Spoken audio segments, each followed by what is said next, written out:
Salut à tous, aujourd'hui, nouvelle vidéo, on va parler du résultat trimestriel que vient de publier United Health. United Health qui est d'ailleurs ma première position en bourse sur mon compte titre.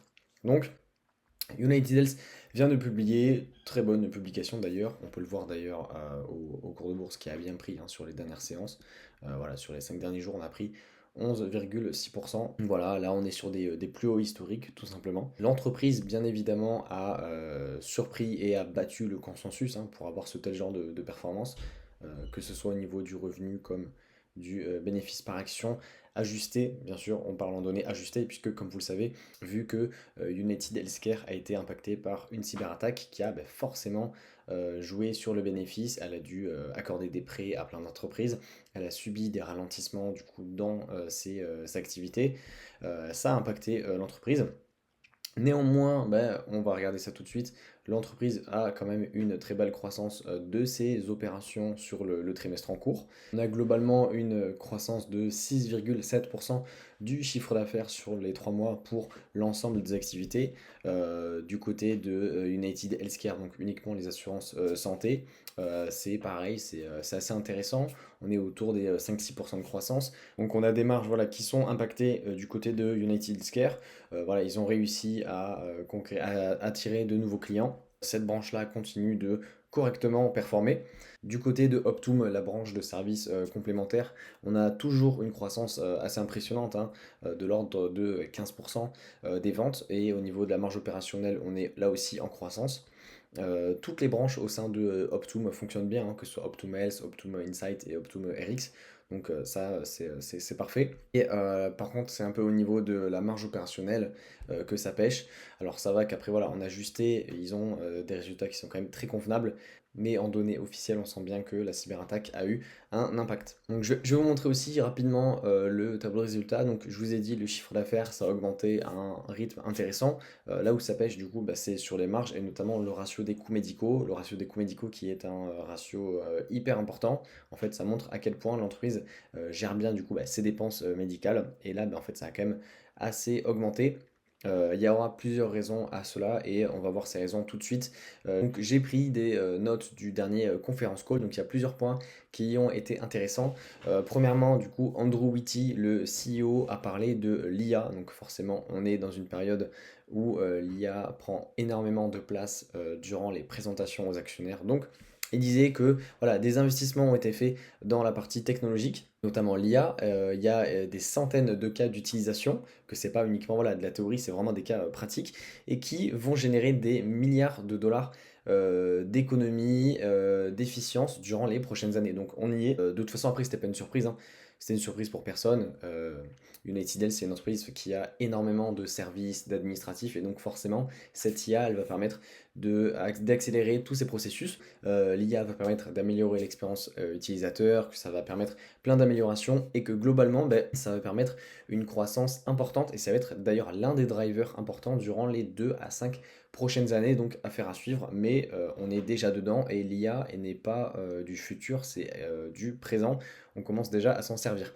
Deuxièmement, donc ils disent que la plupart des services ont été restaurés, que maintenant la croissance revient, les revenus reviennent et que les process ne sont plus affectés. Ils disent d'ailleurs que leur ambition, d'ailleurs, c'est écrit ici, ils disent c'est de revenir à partir de 2025 à une période stable et donc de forte croissance. Concernant l'international, ils ont vendu récemment des branches d'assurance santé du Brésil parce qu'ils pensaient que c'était moins intéressant en termes de rentabilité. Donc ils vont vendre toutes les branches d'assurance santé et de services complémentaires en Amérique du Sud, ce qui va permettre de rapporter un peu de cash.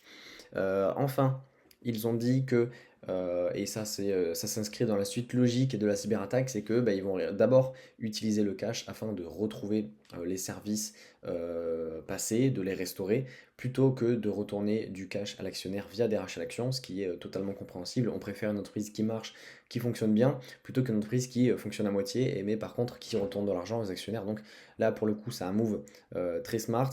C'était pas non plus très compliqué comme décision, mais il y a des entreprises comme ça qui préfèrent coûte que coûte retourner l'argent aux actionnaires, alors que c'est pas forcément nécessaire. Donc là, très bonne décision de United Health. Ils disent également qu'ils devraient revenir à une période un peu plus équilibrée au niveau de la croissance durant la deuxième partie de l'année.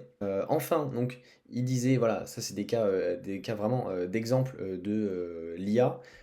Concernant donc Optum RX, tout simplement, United Health en gros va se positionner en qualité d'intermédiaire entre les clients finaux, c'est-à-dire vous comme moi, et les entreprises qui fabriquent les produits pharmaceutiques. Et tout simplement, elle va, avec sa grande taille, forcer sur les marges des entreprises pour en gros acheter des médicaments moins chers que ce que nous, on pourrait obtenir en pharmacie. Donc tout simplement, en gros, ils ont dit qu'ils ont signé un nombre record de clients durant ce trimestre et les derniers trimestres, mais pourtant, les dépenses ont diminué de 9% dans ce service, alors que, encore une fois, ils ont vraiment recruté et signé un nombre record de clients. Donc tout ça, en fait, c'est dû à quoi?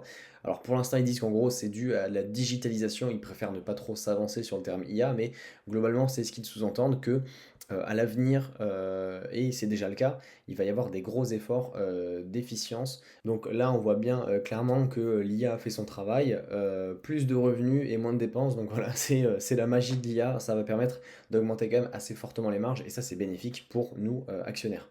Le deuxième cas, c'était que, et enfin pour la partie Optumels, ils ont dit que il n'y a eu aucune augmentation d'effectifs, donc zéro personnel en plus, et pourtant le nombre d'adhérents a augmenté de presque 40%. Là aussi, on voit bien qu'il y a un cas d'utilisation de l'IA qui est réel et qui marche. Pour finir, donc, ils ont dit aussi qu'ils attendaient un bénéfice par action, encore une fois ajusté forcément, parce que ça ne va pas prendre en compte les impacts des ventes d'activités au Brésil, la cyberattaque.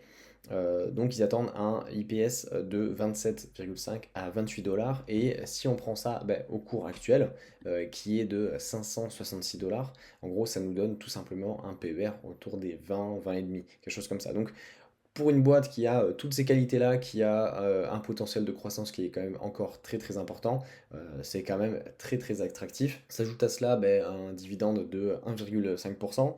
On a un potentiel de croissance qui est annoncé par le management à long terme de 13 à 16% par an. Donc si vous ajoutez à ça ben, en fait, le dividende, rien que le bas de la fourchette, ça vous donne 14,5% de rendement total pour l'actionnaire. Donc c'est quand même très très intéressant. Et bien, enfin, en plus de ça, on a quand même un business qui est extrêmement stable et qui génère du cash. Donc voilà, c'est quand même un très très bon business. Qu'est-ce que j'en pense? Moi, de toute façon, c'est ma première position. Ça risque de le rester vu que voilà, c'est un business que j'adore. C'est un business qui est très rentable. J'ai en fait aucune raison de vendre, puisque maintenant le management nous tease, nous dit que le pire est globalement derrière nous. Alors ça ne veut pas dire qu'on aura des résultats fameux durant le troisième et le quatrième trimestre, mais ça va commencer à se normaliser tout simplement, et donc bah, forcément les actionnaires, enfin le prix de l'action est susceptible de monter au même rythme que les résultats ajustés tout simplement. Donc voilà, moi c'était tout pour cette vidéo, je suis quand même très content de l'avoir en portefeuille. Si vous avez des questions, n'hésitez pas à me les poser en commentaire, j'y répondrai, il n'y a pas de souci. Et moi, je vous dis à la prochaine. Salut!